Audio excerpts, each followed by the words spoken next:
برائیاں نہیں, کچھ اچھی باتیں. خیر بات کو سمیٹتا ہوں میں. تو میرے بھائی مشرک کیا گڑبڑ کرتا ہے, وہ کرتا شرک ہے, لیبل اس پہ کیا لگا دیتا ہے, توحید کا. تو اللہ میاں نے فرمایا کہ معبودوں میں کچھ معبود ایسے ہیں جن کو لوگ معبود سمجھ کے ان کی عبادت کرتے ہیں, اور توحید پرست ان کو معبود نہیں سمجھتے, لہذا ان کی عبادت نہیں کرتے. وہاں تو معاملہ ہے کلیئر. لیکن اللہ فرماتے ہیں کچھ معبود ایسے ہیں کہ توحید پرست بھی ان کی عبادت کرتے ہیں لیکن اس کو معبود ماننے کے لیے تیار نہیں ہے. وہ کون سے معبود ہے؟ وہ ہے خواہشات کا بت. کہ آپ اپنی خواہشات سے پوچھیں کہ صحیح کیا ہے اور غلط کیا ہے. ہمارا جس کام کو دل چاہ رہا ہوتا ہے ہم کہتے ہیں یہی صحیح ہے. اکثر 3 طلاقوں میں ایسا ہوتا ہے, جب کوئی 3 طلاقیں دیتا ہے نا ہم کہتے ہیں نہیں ہے, تو کہتے ہیں یہ غلط. وہ کیوں؟ دلیل کی بیس پہ نہیں, اس لیے کہ اس کی خواہشات تقاضا کر رہی ہوتی ہیں کہ اس کو ایک قرار دیا جائے. تو اس کو وہ مفتی صحیح لگ رہا ہوتا ہے جو اس کی خواہشات کو فیور دے رہا ہوتا ہے. اسلامک بینکنگ سود ہے, یعنی بہت سے لوگوں کی نظر میں جب تک ان کو خود بینک میں جاب نہ ملے. حضرت مفتی تقی صاحب کو صبح شام برابر کہتے ہیں جب بینک سے آفر آ گئی تو بھائی مفتی تقی صاحب کا فتویٰ ہے یار, یہ کس کا فتویٰ ہے, میں اپنی طرف سے تھوڑی کہہ رہا ہوں. عدالتی خلا کل عدم ہے, کوئی حیثیت نہیں ہے, 2 ٹکے کی حیثیت نہیں ہے عدالتی خلا کی. لیکن اگر پرانا شوہر اب یاد آ رہا ہے تو بھائی ذرا کسی مفتی سے پوچھ تو لو کہ یہ خلا شرعی لحاظ سے ٹھیک ہوا بھی تھا کہ نہیں ہوا تھا. یہ ایسے کیسز یہ سارے وہ ہیں جو ہم مشاہدہ بولو کر رہے ہیں. سیکولر لبرل آدمی صبح و شام چیختا رہے گا کہ بہن کو اسلام نے آدھی جائیداد کیوں دی ہے, پوری کیوں نہیں دی, بہن کا حصہ اتنا کیوں نہیں ہے جتنا بھائیوں کا ہے. لیکن جب سیکولر آدمی کے ابا کا انتقال ہو گیا تو پھر بہن کو پورا حصہ دینے کے لیے تیار نہیں ہوتا. پھر ہمارے پاس آتا ہے مفتی صاحب میری بہن کہہ رہی ہے 1 کروڑ تمہارے تو 1 کروڑ ہی میرے, اور میرے ابا نے وصیت کی تھی کہ 1 کروڑ میرے تو 1 کروڑ اس بیٹی کو بھی دینا.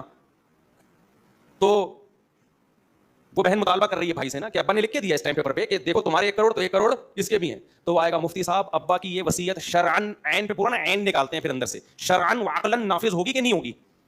مفتی صاحب کہتے ہیں بھائی وصیت کیا ہے, کل عدم, بہن کو آدھا ملے گا, آپ کو پورا ملے گا, ڈبل ملے گا. ابا نے جو کہہ دیا بیٹی کو بھی پورا ملے, یہ ابا کی وصیت کیا ہے, کل عدم. تو فتویٰ لیتے ہیں دیکھو اسلام مفتی لوگ زیادہ سمجھتے ہیں, مفتیوں سے فتویٰ لیا جائے.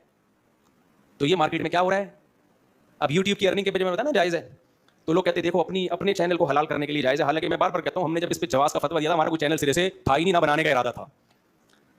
لیکن لوگ کیا کر رہے ہوتے ہیں ہمارے خلاف, یہ مولوی خود چیزوں کو حلال کرنے کے لیے یوٹیوب حلال ہو گیا دیکھو, اصل میں پھر خود تھوڑے دنوں میں چینل کھول رہے ہوتے ہیں, مونیٹائز کرا رہے ہوتے ہیں. پھر جب ان سے کہا کہ یار یہ تو حرام ہے, بھائی مفتی طارق مسعود صاحب کا فتویٰ ہے, جامعۃ الرشید کا فتویٰ ہے, ہم بھائی مفتیوں کے فتوے کو فالو کریں گے. میں سمجھا پا رہا ہوں اپنی بات, یہ نہیں سمجھ میں آ رہا. اچھا میرے بھائی جھگڑوں میں یہی چل رہا ہے. جب ابا کو بیٹوں سے حق چاہیے تو وہ ساری حدیثیں جو ماں باپ کے حقوق پر ہیں A to Z, صحیح ضعیف, حسن لغیری حسن لعینہ, اور ضعیف جو ہے صحیح لغیری صحیح لعینہ, ساری متواتر حدیثیں یاد کر کے بیٹے کو سنا رہے ہوتے ہیں.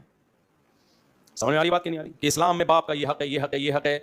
جب بیٹا بڑا ہو کر کہتا ہے ابا وہاں دل چاہ رہا ہے, یا ابا میرے پاس اب ارننگ بھی ہو گئی ہے, میں شادی کرنا چاہتا ہوں, اور پھر بیٹا ایک حدیث بھی سنا دے, صحیح ہے, تو پھر ابا پھر یہاں ابا اسلام کو کیا کرتے ہیں سائڈ. پھر ابا کہتے ہیں تو ہوتا کون ہے باپ کے سامنے ایسی باتیں کرنے والا, میں نے تجھے پال پوس کے بڑا اس لیے کیا ہے کہ تو مفتی طارق مسعود کے بیان سن کے 4 شادیوں کی باتیں کرے. نالائق, پہلے میرا جو تیرے اوپر خرچہ ہوا ہے وہ کما کے مجھے ریٹرن لوٹا, اس کے بعد جو ہوگا دیکھا جائے گا. ہر آدمی فنٹر بنا ہوا ہے بھائی. بعض مسجدوں کے امام, اکثر ایسے نہیں ہوتے, آپ اماموں کو برا نہ سمجھیں, بعض امام کیا کرتے ہیں جب پیسوں میں وہ گڑبڑ کر رہے ہوتے ہیں نا, جب کوئی امام کے ساتھ بد کلامی کرے, بد تہذیبی کرے, تو امام صاحب کہتے ہیں امام کا شریعت میں احترام ہے, جس کے پیچھے نماز پڑھتے ہو احترام ہے, 100% ہم بھی مانتے ہیں بھائی علماء ورثائے انبیاء ہیں, علماء انبیاء کے وارث ہیں, حدیث میں آتا ہے. تو نبی کا جب احترام ہے تو نبی کے وارثوں کا بھی احترام ہے. لوگ کہتے ہیں حضرت آپ سر پہ دم کر دیں ہمارے, آج کے بعد آپ کی کبھی غیبت نہیں کریں گے, آپ ہمارے بڑے, آپ ہمارے باپ, کیونکہ آپ نے ہمیں نبی کی حدیث سنا دی. پھر جب بعض اماموں کی بات کر رہا ہوں, دیکھو اماموں سے بدگمان نہ ہو, بیچارے ویسے ہی اماموں کے لوگوں نے قد بنائی بھی ہوتی ہے. لیکن بعض ائمہ کیا کر رہے ہوتے ہیں بھائی چندہ آ رہا ہے, پتہ نہیں کتنا آ رہا ہے, کہاں جا رہا ہے, کوئی حساب و کتاب نہیں ہے. پھر جب آپ ان سے پوچھتے ہیں امام صاحب آپ ڈائریکٹ چندہ لے کے رسید کیوں نہیں کٹوا رہے, آپ اس کا حساب کیوں نہیں دے رہے, سورہ بقرہ کی اتنی لمبی آیت ہے کہ آپس کے معاملات لکھت پڑھت کے بغیر اور گواہوں کے بغیر مت کیا کرو تاکہ بدگمانی کا موقع نہ ملے. تو امام صاحب فوراً العلماء ورثۃ الانبیاء, علماء سے ایسے بات نہیں کی جاتی. حضرت چلو اور نرم لہجے میں بات کر لیتا ہوں, امام صاحب جو اس دن 20 لاکھ روپے آئے تھے اس کا کوئی حساب و کتاب نہیں ہے, کہاں گئے؟ بہت تمیز سے درود شریف پڑھ کے بات شروع کرتا ہوں میں. سمجھ رہے ہو؟ امام صاحب کہیں گے تمہیں شرم نہیں آتی, اتنی بڑی داڑھی میں نے رکھی ہوئی ہے, میں چور نظر آ رہا ہوں تمہیں کیا شکل سے؟ تو اب جواب میں امام صاحب سورہ بقرہ میں اللہ نے جو کہا مالی معاملات کو لکھو، کنفیوژن پیدا نہ کرو، بدگمانی کو موقع نہ دو، اس میں اللہ یہ نہیں کہا یہ کام بغیر داڑھی والے کریں، داڑھی والے نہ کریں، ایسی کوئی شرط اللہ نے بولو نہیں لگائی. جب میں دوسری شادی کر رہا تھا نا، لوگوں نے کہا تمہارے بچے ہیں تمہیں شرم نہیں آتی یہ کام کرتے ہوئے؟ میں نے کہا اللہ میاں نے جو کہا نا 2 2 3 3 کرو، اس میں اللہ نے یہ اگر کہہ دیتا ہے جن کے بچے نہیں ہیں وہ کریں تو میں نہیں کرتا. اللہ میاں نے کہا جتنے بھی مسلمان ہیں وہ کریں. پھر کسی نے کہا داڑھی رکھ کے یہ کام کرو شرم نہیں آ رہی، میں نے کہا اللہ میاں جو قرآن میں کہا 2 2 3 3 کرو، اس میں یہ نہیں کہا کہ بغیر داڑھی والے کریں، داڑھی والے نہ کریں. بعض لوگوں کی داڑھی سفید ہوتی ہے وہ یہ کام کر رہے ہوتے ہیں، تو لوگ کہتے ہیں سفید داڑھی میں دوسری شادی کرتے ہوئے تمہیں شرم نہیں آتی؟ ایک صاحب ہے نا، میں نے کہا ان کو بولو قرآن میں اللہ نے یہ نہیں کہا جن کی کالی داڑھی ہیں وہ 2 2 3 3 اور 4 4 کریں، سفید والے یہ کام بولو نا نہیں کریں. ایک صاحب کرنے لگے، کسی نے کہا تمہاری پہلی بیوی اتنی اچھی ہے، پسندیدہ ہے، اس کے ہوتے ہوئے کیوں کر رہے ہو دوسری؟ وہ میرے پاس ہے، میرے پاس دلائل بہت ہیں الحمدللہ. میں نے اس سے کہا اللہ میاں نے کہا فن کی ہو ما طاب لکم، جو تمہیں پسند آئیں ان سے 2 2 کرو، پہلی بھی پسند تو دوسری بھی پسند. یہ نہیں اللہ نے کہا جو ناپسندیدہ ہو تو کرو.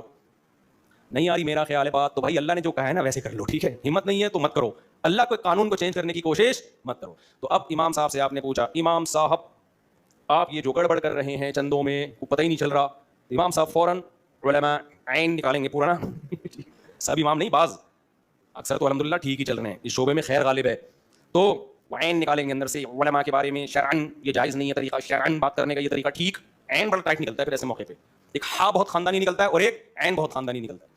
تو آپ بولو بھائی سورہ بقرہ کی آیتیں ہم نے آپ سے ہی سنی ہیں کہ مالی معاملات میں کلیئر ہونا چاہیے انسان، تو بس ہر آدمی کا اسلام اپنی مرضی کا ہے. اسی کو قرآن نے کہا کہ تم نے ایسے لوگ تو دیکھے ہوں گے جو بتوں کی عبادت کرتے ہیں، جو عیسیٰ ابن مریم کی عبادت کرتے ہیں، جو مزاروں کو سجدہ کرتے ہیں، ایسے بھی بہت لوگ ہیں جن کا خدا ان کی خواہشات، ان کی خواہش جب کسی چیز کو حلال کہہ دے تو وہ حلال، جب کسی چیز کو حرام کہہ دے تو وہ حرام. تو بھائی ہم نے اپنی خواہشات کو معبود نہیں بنانا، ہمارا معبود کون ہے؟ اللہ. اللہ سے پوچھیں گے کیا لیگل اور کیا اللیگل. اللہ ہم سب کو